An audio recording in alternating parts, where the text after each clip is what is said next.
नमस्कार दोस्तों, RPF LDC exam 2021 के एग्जाम सीरीज में आप सभी लोगों का स्वागत है।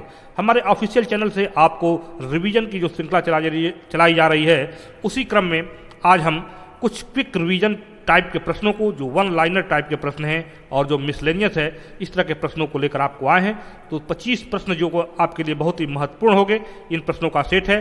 तो शुरू करते हैं आज का ये वीडियो को शुरू करने से पहले आपसे हमेशा की तरह ये रिक्वेस्ट है कि वीडियो को लाइक, शेयर और सब्सक्राइब जरूर करें। तो दोस्तों शुरू करते हैं आज का ये महत्वपूर्ण वीडियो। तो पहला प्रश्न इसका है, आरपीएफ में आरएसएमएस की किस वर्ष शुरू किया गया था? बताइए करेक्ट आंसर क्या होगा इसका। आरपीएफ में आरएसएमएस कब शुरू किया गया था? बहुत ही महत्वपूर्ण प्रश्न है। तो इसका देखिए सही आंसर आपका आ गया, वर्ष 2012 में आरपीएफ में आरएसएमएस शुरू किया गया था। चलते हैं प्रश्न संख्या 2 पे। प्रश्न संख्या 2 है, आरएसएमएस में मुख्य मॉड्यूल क्या है? जैसा कि आप लोगों को मालूम है, आरएसएमएस जो है ये आरपीएफ का एक मैसेजिंग सर्विस है, जिसमें इसका मुख्य मॉड्यूल का है। तो इसका सही आंसर देखिए आपकी स्क्रीन पे आ गया। इसका मॉड्यूल है सीआरएम, एसआईबी, सीआरआर, एमसी और एमसीआर मॉड्यूल। दोस्तों ये बहुत ही महत्वपूर्ण प्रश्न है और ये प्रश्न जो है आपके परीक्षा में आना संभावित है। तो इन प्रश्नों को आप अच्छे से नोट बना लीजिए या लिख लीजिए। ये प्रश्न वन लाइनर प्रश्न है, लेकिन इन्हीं प्रश्नों में से आपको कई सारे प्रश्न बन सकते हैं। तो इसका सही आंसर होगा सीआरएम, एसआईबी, सीआरआर, एमसी और एमसीआर मॉड्यूल है। आरएसएमएस के ये मुख्य मॉड्यूल है। प्रश्न संख्या 3 है, सीआरएम मॉड्यूल से आपका क्या अभिप्राय है? बताइए इसका सही आंसर क्या हो सकता है, कमेंट सेक्शन में लिखते रहिए। इसका सही आंसर देखिए आपके पास आ गया, सीआरएम का अर्थ कंट्रोल रूम मैसेजेस है और यह आरएसएमएस के माध्यम से आवक और जावक संदेशों से संबंधित है। अगले प्रश्न के ऊपर चलते हैं। अगला प्रश्न है, सीआरआर मॉड्यूल से क्या अभिप्राय है? बताइए इसका सही आंसर क्या होगा। सीआरआर मॉड्यूल से क्या अभिप्राय है? इसका सही आंसर देखिए आ गया स्क्रीन पे देखिए। सीआरआर का अर्थ है क्राइम रिकॉर्ड्स और रजिस्टर, और यह सभी अपराध आंकड़ों और रजिस्टरों से संबंधित मॉड्यूल है। अगले प्रश्न पे चलते हैं। प्रश्न संख्या 5 है, किस मॉड्यूल के तहत आरपीयूपी अधिनियम, रेलवे अधिनियम, स्थानीयकृत यानी कि लोकलाइज, अप्रकाशित और एनडीपीएस अधिनियम मामले अपलोड किए जा रहे हैं? तो इस प्रश्न का सही आंसर बताइए। इसका सही आंसर देखिए, इसका सही आंसर है सीआरआर मॉड्यूल में जो है ये आरपीयूपी अधिनियम, रेलवे अधिनियम, लोकलाइज और अप्रकाशित और एनडीपीएस एक्ट के मामलों को अपलोड किया जाता है। अगले प्रश्न के ऊपर चल सकते हैं। प्रश्न संख्या 6 है, किस मॉड्यूल में मालखाना रजिस्टर की एंट्री की जा रही है? मालखाना रजिस्टर में एंट्री की जा रही है। इसका सही आंसर बताइए। इसका सही आंसर देखिए आपके स्क्रीन पर है, सीआरआर मॉड्यूल। सीआरआर मॉड्यूल में जो है मालखाना रजिस्टर से संबंधित एंट्री की जा रही है। अगले प्रश्न के ऊपर चलते हैं। अगला प्रश्न है, सीआरआर मॉड्यूल में कितने रजिस्टर बनाए जा सकते हैं? जो लोग आरएसएमएस पे कार्य करते हैं, जो भी बल सदस्य आरएसएमएस पे कार्य करते हैं, उन लोगों को बखूबी इन सारी चीज़ों को जानकारी होगा। लेकिन आप जो लोग अगर नहीं काम किए हैं तो वो चीज़, इन चीज़ों को के बारे में जान ले। ये प्रश्न बहुत ही महत्वपूर्ण है और ये प्रश्न बिल्कुल आपके प्रश्न में आना संभावित है। तो सीआरआर मॉड्यूल में कितने रजिस्टर बनाए जा सकते हैं? तो इस प्रश्न का सही आंसर देखिए 18 रजिस्टर यानी कि 18 रजिस्टर को बनाया जा सकता है। सीआरआर मॉड्यूल में 18 रजिस्टर बनाए जा सकते हैं। अगले प्रश्न पे चलते हैं। अगला प्रश्न है, एमसी मॉड्यूल से आपका क्या मतलब है? यानी एमसी मॉड्यूल से क्या तात्पर्य है? तो इस प्रश्न का सही आंसर बताइए, कमेंट सेक्शन में लिखते रहिए। इसका सही आंसर देखिए, इसका होता है विविध अपराध यानी कि मिसलेनियस क्राइम। एमसी मॉड्यूल बोलते हैं को विविध अपराध यानी कि मिसलेनियस क्राइम मॉड्यूल बोला जा सकता है। अगले प्रश्न के ऊपर चलते हैं। अगला प्रश्न है, एमसी मॉड्यूल में किस प्रकार के रिकॉर्ड अपलोड किए जा रहे हैं? इसका सही आंसर देखिए आ गया, यात्री से संबंधित अपराध, अन्य विविध अपराध और अप्रिय घटनाएं और अच्छा काम जो कि रेलवे सुरक्षा बल के द्वारा किया जाता है, इस तरह के मामलों को मिसलेनियस मॉड्यूल में अपलोड किया जाता है। अगले प्रश्न पे चलते हैं। अगला प्रश्न है, एमसीआर का क्या मतलब है? बताइए एमसीआर का क्या मतलब है? आपका आरपीएफ नियम के अंतर्गत भी एमसीआर को पढ़ाया गया है, कई बार इसको बताया गया है। तो एमसीआर का सही आंसर हो गया, एमसीआर का फुल फॉर्म होता है मंथली क्राइम रिव्यू, यानी कि मासिक अपराध समीक्षा। अगले प्रश्न के ऊपर चलते हैं। अगला प्रश्न है, प्रश्न संख्या 12 है, किस मॉड्यूल में यात्री अपराध अपलोड किया जा रहा है? यात्रियों से संबंधित अपराध जो होते हैं, अपराध रेलवे में कितने प्रकार के होते हैं, इसको आप कमेंट सेक्शन में लिखिएगा, बहुत ही महत्वपूर्ण प्रश्न है। तो किस मॉड्यूल में यात्री अपराध अपलोड किया जा रहा है? यात्रियों से संबंधित अपराध किस मॉड्यूल में किया जा रहा है? तो इसका सही आंसर देखिए, यात्री से संबंधित अपराध एमसी मॉड्यूल में अपलोड किया जाता है। अगले प्रश्न पे चलते हैं। अगला प्रश्न है, प्रश्न संख्या 13 है, एसआईबी मॉड्यूल में किन मामलों से निपटा जा रहा है?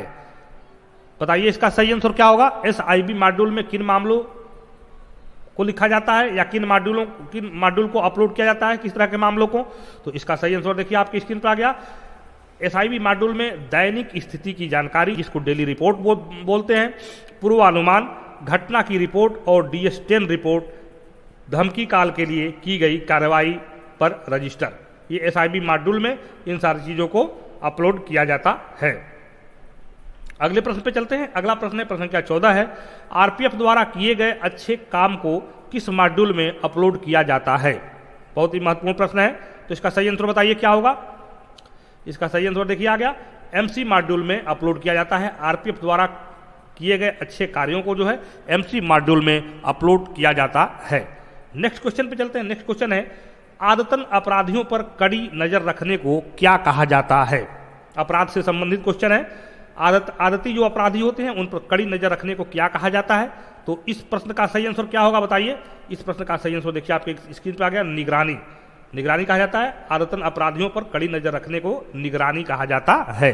अगले प्रश्न के ऊपर चलते हैं। अगला प्रश्न है, एसीपी का विस्तार क्या है? आपने सुना होगा ट्रेनों में एसीपी हो गया, आप जब ट्रेन स्कॉट करते हैं तो उसमें बोलते हैं कि एसीपी हो गया। तो इसका सही आंसर क्या होगा? एसीपी का फुल फॉर्म क्या होता है? एसीपी का फुल फॉर्म होता है अलार्म चेन पुलिंग। एसीपी का फुल फॉर्म क्या होता है? Alarm chain pulling. नेक्स्ट प्रश्न पे चलते हैं। नेक्स्ट प्रश्न है, रेलवे में किस वैगन को निकोलो वैगन के नाम से जाना जाता है? महत्वपूर्ण प्रश्न है और वर्किंग ऑफ रेलवे का यह प्रश्न है। तो इस प्रश्न का सही आंसर बताइए क्या होगा। इसका सही आंसर देखिए आपके आ गया, सील इंटैक्ट वैगन के नाम से जाना जाता है। रेलवे में निकोलो वैगन को सील इंटैक्ट वैगन के नाम से जाना जाता है। इसके बारे में हमने पिछले लेक्चर में आपको बताया है कि किस तरह के वैगन को निकोलो वैगन कहा जाता है और इसका एक अलग नाम है सील इंटैक्ट वैगन। नेक्स्ट प्रश्न के ऊपर चलते हैं। नेक्स्ट प्रश्न है, हिल्टेड वैगन से आपका क्या अभिप्राय है? निकोलो और हिल्टेड वैगन बहुत ही महत्वपूर्ण है, इसको देख लीजिएगा। तो हिल्टेड वैगन से क्या अभिप्राय है? तो इसका सही आंसर देखिए आ गया, दोषपूर्ण वैगनशील। हिल्टेड वैगन का मतलब होता है डिफेक्टिव वैगनशील, यानी कि दोषपूर्ण वैगनशील है। अगले प्रश्न के ऊपर चलते हैं। प्रश्न संख्या 19 है, किन मामलों में आरपीएफ द्वारा बैक ट्रेसिंग इंक्वायरी की जाती है? किस तरह के मामलों में आरपीएफ द्वारा बैक ट्रेसिंग इंक्वायरी की जाती है? बहुत ही महत्वपूर्ण प्रश्न है, इस प्रश्न को लिखिए, चुनिंदा प्रश्न है ये प्रश्न आपको कहीं नहीं मिलेंगे। तो इसका सही आंसर देखिए आपकी स्क्रीन पर आ गया, अस्थानीकृत मामले जो होते हैं, जो अनलोकलाइज जो केस होते हैं, जो अस्थानीकृत मामले होते हैं, उनको जो है उनके मामले में बैक ट्रेसिंग जांच की जाती है, बैक ट्रेसिंग इंक्वायरी की जाती है, ताकि सुनिश्चित किया जा सकते घटना स्थल, घटना कहाँ पे घटित हुई है, घटना का सही पता लगाया जाए। तो अस्थानीकृत मामलों में मामले पंजीकृत किए जाते हैं। ये हर पोस्टों पर, हर चौकी पर, हर थानों पे इसको रखा, एक रजिस्टर होता है जिसमें लोकलाइज और अनलोकलाइज जो है केस लिखे जाते हैं। अगले प्रश्न के ऊपर चलते हैं। अगला प्रश्न है, डोजियर का क्या मतलब है? डोजियर जो आपने सुना होगा, डोजियर अस्थायी आदेश संख्या में बताइएगा किस अस्थायी आदेश संख्या में डोजियर का विवरण दिया गया है। तो डोजियर का क्या मतलब है? तो इसका सही आंसर देखिए आपकी स्क्रीन पर गया, अपराधियों का रिकॉर्ड। ये वन लाइनर टाइप का क्वेश्चन है, क्विक रिवीजन के लिए, इसमें इसीलिए हमने ऑप्शन नहीं दिया हुआ है। आप इन चीज़ों को देखिए और स्वयं अपने आप से आप पता करिए कि आप कितने तैयार है परीक्षा देने के लिए। परीक्षा का अनाउंसमेंट कभी भी हो सकता है, कोविड का सिचुएशन भी धीरे धीरे समाप्त हो रहा है, तो परीक्षा का अनाउंसमेंट कभी भी हो सकता है, इसके लिए आप बिल्कुल तैयार रहें। तो डोजियर क्या मतलब होता है? अपराधियों से संबंधित रिकॉर्ड होते हैं, उसको डोजियर बोला जाता है। अगले प्रश्न के ऊपर चलते हैं। अगला प्रश्न है, अपराध की घटना स्थल ज्ञात नहीं है तो उसे किस अपराध की श्रेणी में रखा जाएगा? अपराध का घटना स्थल मालूम नहीं है तो उसको किस अपराध की श्रेणी में रखा जाएगा? बहुत ही कॉमनली क्वेश्चन है, जो लोग पोस्टों पे काम किए होंगे उनको मालूम है। इस प्रश्न का सही आंसर देखिए, अस्थानीकृत अस्थानीय अपराध होते हैं, अस्थानीय अपराध होते हैं, जिसमें घटना स्थल का पता नहीं होता है, वो अस्थानीय अपराध होते हैं। अगले प्रश्न के ऊपर चलते हैं। प्रश्न संख्या 22 है, विशेष रिपोर्ट मामले में चुराई गई संपत्ति का मूल्य क्या है? माने कितने का अगर चोरी हो जाए, कितने का नुकसान हो जाए तो उसमें विशेष रिपोर्ट मामले दर्ज किए जाएंगे। ये प्रश्न पिछले सेट में भी हमने आपको दिया था। तो बताइए इस प्रश्न का सही आंसर क्या होगा? आप खुद देखिए आप कितने सीरियसली पढ़ाई कर रहे हैं और कितने तैयार हैं परीक्षा देने के लिए। तो इसका सही आंसर देखिए आपके स्क्रीन पर आ गया। बुक की गई संपत्ति 80,000 रुपया और उससे ऊपर, और रेलवे संपत्ति के मामले में जिसमें 40,000 और उससे ऊपर का है जो मामला होगा उसमें विशेष रिपोर्ट मामले उसमें बनेंगे, स्पेशल एकरेंस रिपोर्ट उसमें लिखी जाएगी। अगला प्रश्न है, कब एक विशेष घटना रिपोर्ट तैयार की जाती है? बताइए इसका सही आंसर क्या होगा? देखिए इसका सही आंसर आ गया, डकैती, हत्या और बलात्कार के मामले में। दूसरा है हथियार और गोला बारूद के चोरी होने के मामले में। तीसरा है 2 लाख और उससे अधिक मूल्य के हानि वाली आग की घटनाओं में। ऑप्शन नंबर 4 है 5 लाख से अधिक मूल्य के TOPB मामलों में। और लास्ट है फोर्स पर्सन आदि के खिलाफ आपराधिक मामला दर्ज हो। इन सभी मामलों में एक विशेष घटना रिपोर्ट तैयार की जाती है। ये 5-6 तरह के क्वेश्चन बन सकते हैं और इन चीज को आप देख लीजिए, इस तरह के क्वेश्चन जो है आपके आ सकते हैं आपके परीक्षा में। देखिए इसमें से कोई भी क्वेश्चन बन सकता है, स्वयं ही क्वेश्चन बनाइए और स्वयं ही तैयार करिए। तो इसमें से मैं चाहता तो 5-6 क्वेश्चन बना सकता था, लेकिन आपके क्विक रिवीजन के उद्देश्य से ये सेट हमने तैयार किया हुआ है। अगला प्रश्न है, सील की जांच क्यों आवश्यक और उपयोगी है? जो सील की जांच की जाती है हर स्टेशनों पे तो वो क्यों आवश्यक और क्यों उपयोगी है? बताइए इसका सही आंसर क्या होगा? सील की जांच हम क्यों करते हैं? इसका सही आंसर देखिए आपके स्क्रीन पर आ गया, मामलों के स्थानीयकरण के लिए। सील का जांच इसीलिए किया जाता है कि मामले का कि ये पता लगाया जा सके कि जो अगर कहीं से अगर सील के साथ कोई छेड़छाड़ की गई है या कहीं से कुछ पिलफरेज हुआ है या कोई किस तरह का कोई मामला हुआ है तो उसका स्थानीयकरण किया जा सके, उसका घटना स्थल का पता लगाया जा सके। अगले प्रश्न के ऊपर चलते हैं। अगला प्रश्न है, कोर्ट ऑफ इंक्वायरी का आदेश कौन दे सकता है? बहुत कॉमन प्रश्न है, बताइए इसका। कोर्ट ऑफ इंक्वायरी का आदेश कौन दे सकता है? देखिए आ गया स्क्रीन पे, ASC और उससे ऊपर यानी असिस्टेंट सिक्योरिटी कमिश्नर और उससे ऊपर के अधिकारी के द्वारा जो है कोर्ट ऑफ इंक्वायरी का आदेश दिया जा सकता है। और अगला प्रश्न है और लास्ट प्रश्न है, जांच न्यायालय का पीठासीन अधिकारी किस रैंक के नीचे का नहीं होगा? सभी लोग बताएंगे इस क्वेश्चन का आंसर। जांच न्यायालय, याद करिए आप रेलवे सुरक्षा बल नियम, उसमें जो जांच न्यायालय दिया हुआ है बताइएगा कमेंट सेक्शन में, जांच न्यायालय किस नियम में लिखा गया है, किस नियम में जांच न्यायालय के बारे में बताया गया है। तो इसका सही आंसर देखिए IPF के नीचे का अधिकारी जो है ये जांच न्यायालय का पीठासीन अधिकारी नहीं हो सकता है। तो इस तरह से दोस्तों 25 प्रश्नों का जो ये महत्वपूर्ण क्वेश्चन है इसको आप लोग लिख लीजिएगा। इसको हमने आपके एक नोट बनवाने के उद्देश्य से इस प्रश्न को 25 प्रश्न जो हमने दिए हुए हैं 25-26 प्रश्न, अब इन्हीं प्रश्नों में से हम कुछ प्रश्न आपको अगले सेट में देंगे। इन प्रश्नों को बदल के, इन प्रश्नों का नेचर बदल के, इन प्रश्नों का को थोड़ा सा चेंज करके, और आप देखिए आप कितने अपनी तैयारी में कितने सीरियस हैं और कितनी अच्छी तैयारी आपकी है।